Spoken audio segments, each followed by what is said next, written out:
Yeah, let's check! 1, 2, 1, 2, 1, 2. Agad sa pag-isa akong mga amigo sa FB Justin, tawag of course, respetado matap ka obloy. Honest down, mga kuskan, mga bayani sa dagat.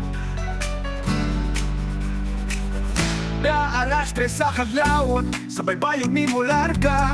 Kaya pisi yung bukod gala, kusog na balod, waray kabalaka. Hangin kusog na dawinit, panit permi masunog. Na para lang sa pamilya, bisan kusog ang unong. Pakusog ang delivery, emphasize last words. Sa kapoy pro pa tayo lang gihapon.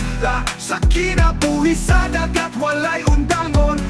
Bisan og lisod, bisan og sakit sa lawas. Sa para sa kaon, ang pinga ng gugma sa balay. Dahil ilalim ang panagat, ang kinabuhi sa manghinhas.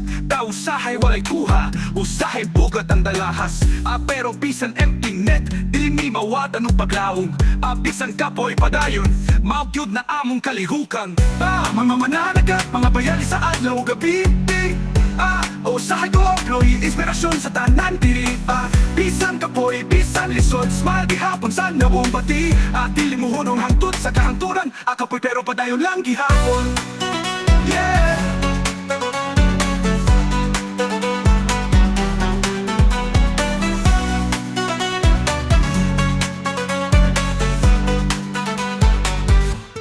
Alas tres sa kadlawon, sa baybayon ni Mularga. Napisiw pukot dala, kusog nga balod way kabalaka. Hangin kusog at lawinit, paniter ni masunog.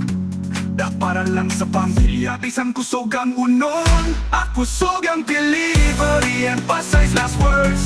Kapoy pro pa tayo lang gihapon. Sa kinabuhi sa dagat, walay undangon. Bisan og lisod, bisan og sakit sa lawas. Para sa kaon, ang pinga ng gugma